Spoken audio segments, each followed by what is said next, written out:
जय Hind students, this is Manoj Sharma. Once again welcome to my channel mathematical garden. आज हम class 12th के physics का थर्ड जो चैप्टर हमारा चल रहा था करंट इलेक्ट्रिसिटी, उसका नेक्स्ट पार्ट देखेंगे। और आज हमें जो पढ़ना है वो है ओम्स लॉ। ठीक है, ओम्स लॉ आपने क्लास 10th में भी पढ़ रखा है, सो ज़्यादा प्रॉब्लम नहीं आएगी। बेसिक सा कॉन्सेप्ट आज हम लेकर चलते हैं, उसके बाद जो भी इसका एडवांस है वो हम वहाँ पर देखेंगे आगे चल के। ठीक है, सो इंट्रोडक्शन क्या है Ohm's law. A German physicist Georg Simon Ohm in 1828 established a relationship between current, potential difference and resistance in an electrical circuit. What it means कि जर्मन फिजिकिस्ट सीमन ओम्स ने 1820 में एक रिलेशनशिप इस्टेब्लिश किया किसके बीच, current, potential difference और resistance के बीच किसी भी इलेक्ट्रिकल सर्किट के लिए, और उसी रिलेशनशिप को नाम दिया गया ओम्स लॉ यानी ओम का नियम। ठीक है, अब वो डेफिनेशन क्या कहती है, क्या उन्होंने कैसा रिलेशन बताया।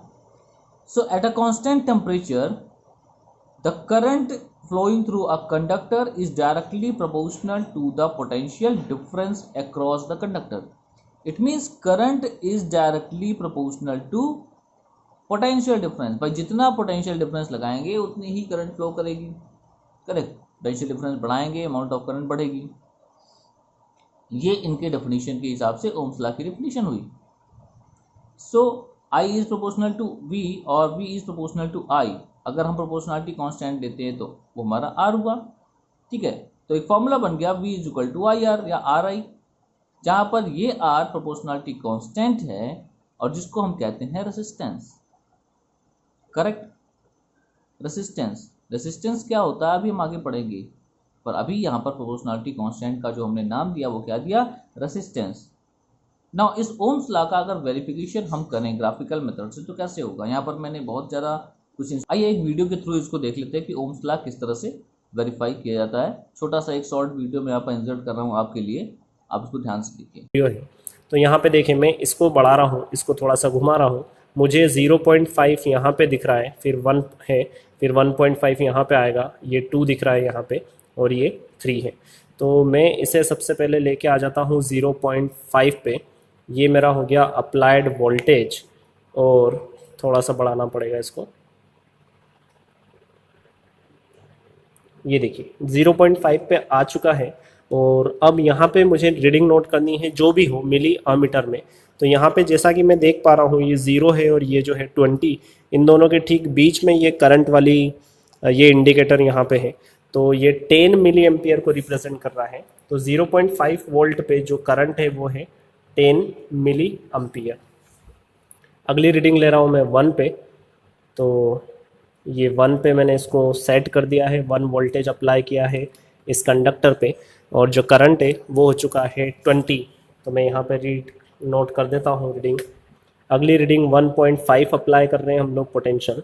ये 1.5 पोटेंशियल अप्लाई करने पर ये जो इंडिकेटर है 20 और 30 के ठीक सेंटर में है, मतलब कि ये रिप्रेजेंट कर रहा है 30 मिली। ये मेरा ग्राफ जो अभी वीडियो आपने देखा उससे रिलेटेड। ठीक है, so the graph between the current passing through the conductor and the potential difference across the conductor is a straight line passing through origin। यानी कि एक लाइन बन रही थी, आपने देखा कभी एक्सपेरिमेंट में, तो एक स्ट्रेट लाइन पास हो रही थी ओरिजिन से।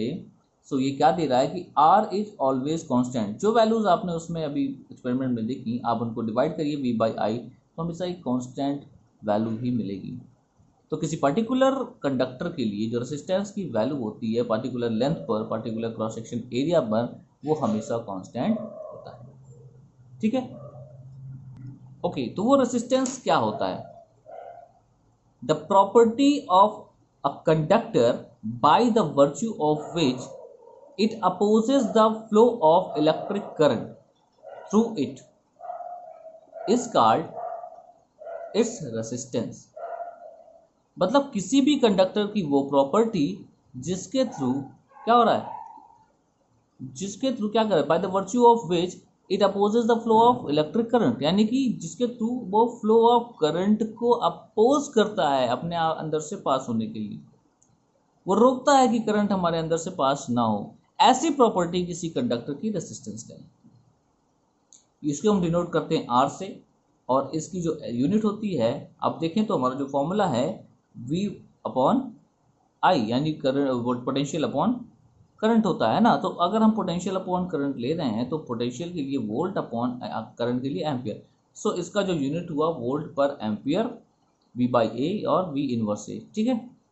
अब इसी 1 वोल्ट पर एम्पियर को हमको क्या कहा गया, उन्होंने नाम दिया ओमेगा या ओम, एक ग्रीक वर्ड है ओमेगा जिससे हमारा सिंबलाइज किया गया इसको, ठीक है। रेजिस्टेंस एक स्केलर क्वांटिटी है, कोई अपनी उसमें कोई डायरेक्शन नहीं कि इधर ही रोकेगा उधर नहीं रोकेगा, है ना, ऐसा कोई डायरेक्शन नहीं है, तो ये स्केलर क्वांटिटी है। नाउ अगर हम 1 ओम डिफाइन करें तो हम कैसे करेंगे, 1 ओम क्या, रेसिस्टेंस ऑफ 1 ओम, है ना, किसी कंडक्टर का 1 ओम रेसिस्टेंस है। इस बात को हम कैसे डिफाइन करेंगे, फॉर्मूला से ही चलते हैं, 1 वोल्ट अपॉन 1 एम्पियर लेंगे तब आएगा 1 वोल्ट पर एम्पियर, यानी 1 ओम। सो इजी है कि 1 ohm is defined as resistance of a conductor which allows a current of 1 ampere to flow through it when a potential difference of 1 volt is maintained across it। ठीक है, कि अगर किसी resistance में 1 ampere की current flow हो रही है, किसी रेसिस्टेंस वायर में 1 एम्पियर की करंट फ्लो कर रही है, कब, जब 1 वोल्ट का पोटेंशियल डिफरेंस उसके अक्रॉस मेंटेन किया गया हो, तो उस वायर का रेसिस्टेंस 1 ओम का होगा, यही कहा गया यहाँ पर, ठीक है। डेफिनेशंस बहुत ध्यान से देखें और जो भी यहाँ पर चीज़ें हैं उसको क्लियर करते चलिए। अगर कोई प्रॉब्लम आती है तो कांटेक्ट करिए। अब रेसिस्टेंस की बात करते हैं, तो अगर रेसिस्टेंस ये है कि जो करंट को अपोज करे, तो ये किस किस बातों पर, किन किन चीज़ों पर डिपेंड करता है।